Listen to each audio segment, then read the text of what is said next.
प्रधानमंत्री से निहायत झूठा और देश को गुमराह करने वाला व्यक्ति इस दुनिया में नहीं है कोई भी। इसको प्रधानमंत्री इस देश को बेच रहे हैं। 70 साल में जो कुछ बना इस प्रधानमंत्री ने आके बेच दिया। हां, ऐसा नहीं हुआ।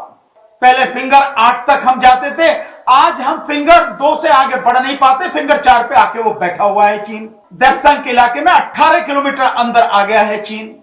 मैं तो यही मानता हूं कि प्रधानमंत्री एक बहुत ही निहायत डरपोक और कमजोर आदमी है और देश को गुमराह करने वाला इंसान है।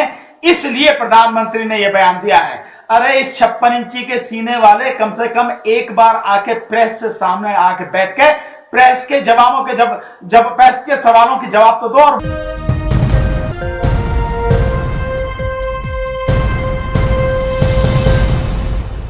पूरे देश के लिए इससे ज्यादा अफसोसजनक बात नहीं होगी कोई और भी कि प्रधानमंत्री हर महीने आके मन की बात करते हैं, लेकिन उस मन की बात में कोई भी काम की बात नहीं होती है। और अफसोस यह है कि ऐसे संकट के समय में, जिस समय देश वाकई में बड़े गंभीर संकट के दौर से गुजर रहा है, देश में बेरोजगारी बहुत बुरी स्थिति में है, लोगों को खाने के लिए रोटी नहीं है, नौकरी नहीं है, व्यापार लगभग पूरी तरह से ठप है, भयानक बेरोजगारी है, कोरोना की महामारी लगातार देश में बढ़ती चली जा रही है। दुनिया में चौथे स्थान पर आ गए हैं हम। और जिस स्पीड से बढ़ रहा है, अब लगभग हर दिन 20,000 जो कोरोना संक्रमित लोग हैं वो भारत में आ रहे हैं। वो तो इस स्थिति में है कि जो टेस्ट हो रहे हैं, क्योंकि कई जगह टेस्ट के विषय में भी बहुत बड़ी लापरवाही बरती जा रही है और सरकार टेस्ट ही नहीं कर रही। राज्य सरकार टेस्ट नहीं कर रही, केंद्र सरकार टेस्ट नहीं कर रही। कई जगह ऐसी स्थिति है। उस सब के बावजूद भी 20,000 एक दिन में अगर कोरोना संक्रमित आ रहे हैं तो स्थिति क्या है। ऐसी गंभीर परिस्थिति में जब डॉक्टर्स को उनकी तनख्वाह नहीं दी जा रही, 2-2, 3-3 महीने की, डॉक्टर्स को, नर्सिस को तनख्वाह नहीं दी जा रही, उनको प्रॉपर तरीके से जो पीपीई किट है उनकी सुरक्षा के लिए वो नहीं दी जा रही, उनके लिए जो और सारी चीजों की जरूरत होती है उनका कोई इंतजाम नहीं है। उस स्थिति में प्रधानमंत्री मन की बात कर रहे हैं। और मन की बात में भी क्या कर रहे हैं? गोटे खिलाने की बात कर रहे हैं। मन की बात में गिट्टा, जिसे हमारे यहां गिंठू बोलते थे, वो खिलाने की बात कर रहे हैं। जो पुराने जो गेम है गांव में जो खेले जाते हैं वो कह रहे हैं इन्हें खेलो, उन्हें खिलाने की बात कर रहे हैं। माता पिता से, बुजुर्गों से बात करो, उनकी कहानियां रिकॉर्ड करो, उनकी बात कर रहे हैं। प्रधानमंत्री ने इस पूरे मन की बात में 34 मिनट के कार्यक्रम में कहीं भी एक बार इस बात का जिक्र नहीं किया कि चीन ने जिस तरह से हमारी जमीन में वो घुस गया है, हमारी जमीन को हड़प रहा है, उसके विषय में भारत सरकार क्या कर रही है, प्रधानमंत्री का क्या निर्णय है, उसके विषय में क्या उनकी रणनीति है, कार्यप्रणाली है। एक शब्द इस विषय पर नहीं कहा। प्रधानमंत्री करारा जवाब देने की बात कर रहे हैं कि हमने लद्दाख में बड़ा करारा जवाब दिया। क्या करारा जवाब दिया आपने? 20 सैनिक मरे, किसके? हमारे, जिसमें एक कर्नल भी हमारे। जो 10 सैनिकों को बंदी बनाया गया, जिनमें 4 बड़े सीनियर ऑफिसर्स थे, वो कौन थे? वो हमारे थे, भारत के थे। जो 76 लोग घायल हुए हैं वो कौन है? जो सैनिक, 76 सैनिक जो घायल हुए वो किसके हैं? वो भारत के हैं। चाइना का कोई सैनिक घायल हुआ? कोई सैनिक मरा? चाइना को कोई क्षति हुई? नहीं। चाइना ने वहां पहले टेंट लगाया, वो टेंट उखड़ गया? नहीं, बल्कि अब उससे भी बड़ा टेंट लगा दिया है। और सैटेलाइट की पिक्चरें, जो लेटेस्ट पिक्चर आ रही हैं, उनसे साफ है कि न केवल उसने तोपें लगा रखी हैं, उसने टैंक लगा रखे हैं, वहां दीवारें बना ली हैं, स्थायी उसने जो है वहां पे ढांचे खड़े कर लिए हैं। एक शब्द प्रधानमंत्री ने इस विषय पर नहीं कहा। और केवल इतना ही नहीं, चीन 4 जगह पर घुस चुका है लद्दाख में। जो एक पेंगोंग झील है वहां पर 8 किलोमीटर अंदर तक आ चुका है। जो गलवान वैली है वहां पर आकर बैठा हुआ है। पहले फिंगर 8 तक हम जाते थे, आज हम फिंगर 2 से आगे बढ़ नहीं पाते, फिंगर 4 पे आके वो बैठा हुआ है चीन। जो देप्सांग है, देप्सांग के इलाके में 18 किलोमीटर अंदर आ गया है चीन। इसके अलावा जो हमारे ऊपर हवाई पट्टी है, उस हवाई पट्टी से 3 किलोमीटर दूरी पर आकर बैठा है चीन। तो चीन के विषय में प्रधानमंत्री ने एक शब्द नहीं कहा। इससे ज्यादा शर्म की और प्रधानमंत्री के लिए डूब मरने वाली बात नहीं होगी कोई। एक शब्द नहीं कहा। हम चीन की सेना को एक माकूल जवाब दें। अगर हमारे 20 मरे हैं तो कम से कम हम 20 उनके भी सैनिक मारें, तब जाके कोई बात बनेगी। यह हमारा जवाब होना चाहिए। और क्या इस विषय में प्रधानमंत्री इस बात का जवाब दे सकेंगे? क्या उनके पास इस बात का कोई उत्तर है कि जिस इलाके में चीनी सेना आके बैठी है, उस इलाके के लिए हमारे देश में बहुत ही प्रशिक्षित उस स्पेशल उसके क्षेत्र के लिए हमारे पास सेना है। जो लद्दाख होमगार्ड है, वो लद्दाख के जो गार्ड हैं वो उसी के लिए हैं। जो हमारे सैनिक है वो उसी के लिए हैं। पहले भी जब 1962 में ये सब कुछ हुआ था तो वहीं उसी लद्दाख के जो वो गार्ड थे, उन्होंने ही जब नेहरू ने कहा, प्रधानमंत्री नेहरू ने कहा था कि एक पोस्ट भी नहीं जाने देंगे, तो वो उन्हीं की बदौलत था। उन्होंने वहां संघर्ष किया, जबरदस्त तरीके से संघर्ष किया और चीन की सेना के दांत खट्टे कर दिए और एक भी पोस्ट जाने नहीं दी। तो क्या जो स्पेशलाइजेशन है हमारी सेना के पास, हमारे सैनिक स्पेशलाइज्ड है उस एरिया में गश्त करने के लिए, उसको डिफेंड करने के लिए, उनको नहीं भेजा जाना चाहिए था? क्यों नहीं भेजा? क्यों बिहार रेजिमेंट को भेजा? और इसी समय क्यों भेजा जिस समय बिहार में इलेक्शन हो रहे हैं? और क्यों प्रधानमंत्री ने उस बिहार इलेक्शन के दौरान जो हमारे सैनिक शहीद हुए हैं, तुरंत वहां से प्रचार शुरू किया है? 125 दिनों की जो प्रवासी भारतीय, उनके प्रवासी मजदूर हैं, उनके लिए जो है रोजगार की घोषणा की। और वहां पर सबसे पहले जो अपने भाषण की शुरुआत है वो उन्हीं बिहार से, जो हमारे सैनिक थे बिहार प्रदेश के रहने वाले, उन्हीं से शुरुआत की, उन्हीं का नाम लिया, उन्हीं के लिए कहा, बाकी के लिए नहीं कहा कुछ भी। तो क्या माना जाए, जो काम प्रधानमंत्री को करना चाहिए था वो प्रधानमंत्री वो काम कर नहीं रहे हैं। और प्रधानमंत्री जिससे सच्ची श्रद्धांजलि हमारे शहीदों को तब होगी कि जब जिस तरह से उनका बेगुनाह होते हुए कत्ल किया गया है चीनी सेना द्वारा, हम भी चीनी सेना के कम से कम इतने ही सैनिकों को बिल्कुल कत्लेआम करें, उनको मार दें, तब होगी बात कोई। इससे पहले तो कोई मतलब ही नहीं है। नहीं, निश्चित रूप से अगर उनको जवाब मिलेगा करारा जवाब, तो क्या करारा जवाब मिला है? अभी तक कोई करारा जवाब मिला है? दिन प्रतिदिन आप देखिए कि मई के महीने से लगातार चीन घुस रहा है और वो अंदर घुस चुका है, हमारी सीमा में घुसकर बैठा है। आप उसको अपनी सीमा से निकाल नहीं रहे हैं, निकाल नहीं पा रहे हैं, तो क्या करारा जवाब होगा? यही करारा जवाब है कि तू आके बैठा रहे।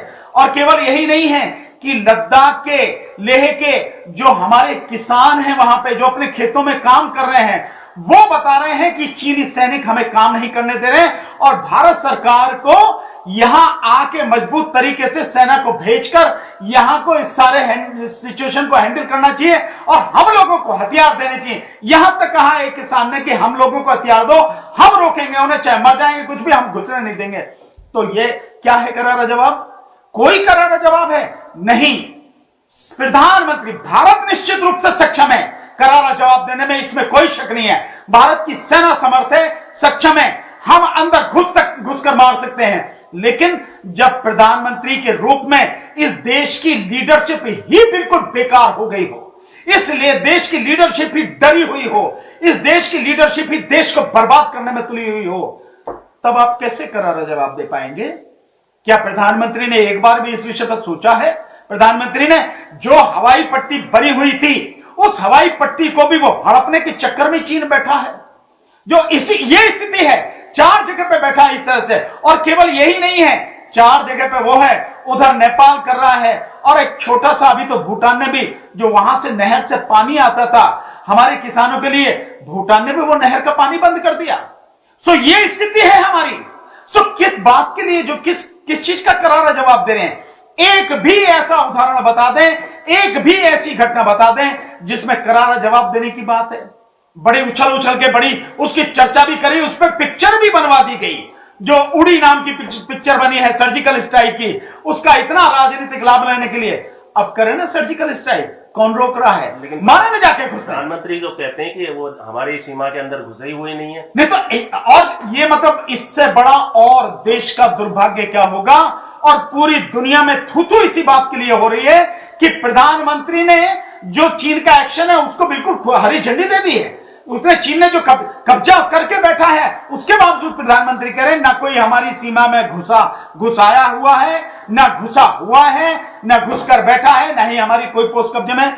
तो ये जो जितनी भी सैटेलाइट से पिक्चर आ रही हैं, जो रिपोर्ट आ रही है लगातार, फौज के रिटायर्ड जनरल और सीनियर ऑफिसर, कर्नल रैंक के ऑफिसर जैसे अजय शुक्ला है और इस तरह के जो लोग हैं, सारी रिपोर्टिंग कर रहे हैं। तो ये क्या है रिपोर्टिंग कि 8 किलोमीटर तक वो पेंगोंग झील में घुस गया, और आपके जो 18 किलोमीटर तक वो देपसंग में घुस गया, और वहां पे वो टेंट लगा के बैठा, जहां फिंगर 8 तक आप जा नहीं सकते, 4 तक भी नहीं जा सकते आप, फिंगर 2 पे ही आपको रोक दिया गया है गलवान वैली में। और आगे उसने जो हवाई पट्टी का मैं जिक्र बता रहा हूं, 3 किलोमीटर वहां बैठा। तो क्या है ये, इसको क्या कहेंगे? क्या ये करारा जवाब है, या ये जो है मतलब प्रधानमंत्री का ये है कि या प्रधानमंत्री के जो नैतिक बल है वो पूरी तरह से खत्म हो चुका है, प्रधानमंत्री की टांगे कांपती हैं, या प्रधानमंत्री ने जो जब से आए हैं 2014 से जिस तरह से चीन को खुली छूट दी है, और वो हमारे देश में इस तरह से उसका जो इंपोर्ट है लगातार इतना बढ़ता चला गया कि आज जो 2013 में 2014 में 14.6% था, आज वो 38% से पार कर गया। हर क्षेत्र में घुस गया, वो इलेक्ट्रॉनिक क्षेत्र में घुस गया, फार्मा के क्षेत्र में घुस गया वो हमारे, और फार्मा के क्षेत्र में तो इतना कि 70-80% से ज्यादा है।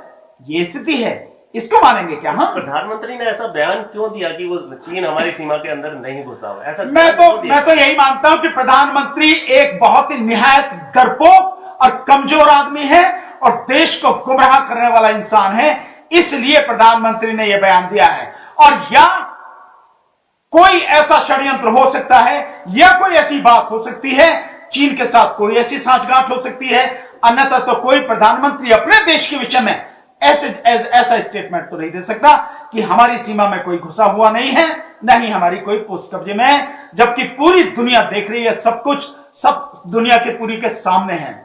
तो अगर प्रधानमंत्री ये कहते हैं तो मैं तो कहूंगा सीधे सीधे कि ये देशद्रोह है। यही देशद्रोह है कि जमीन हमारी दूसरे देश ने कब्जा ली और आप कह रहे हो नहीं कोई नहीं कब्जे में है, सब कुछ ठीक ठाक है। यही देशद्रोह है। देशद्रोह वो नहीं है जो सीए, एनपीआर और एनआरसी के संबंध में जो निर्दोष लोग हैं उनको जेलों में बंद किया जा रहा, उनके खिलाफ यूएपीए कानून लगाया जा रहा, वो देशद्रोह नहीं है।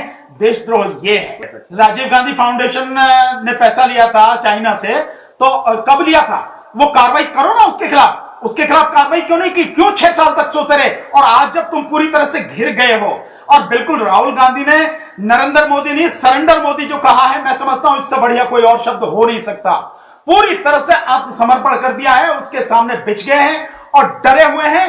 नहीं तो प्रधानमंत्री को बहुत सख्त एक्शन लेना चाहिए था।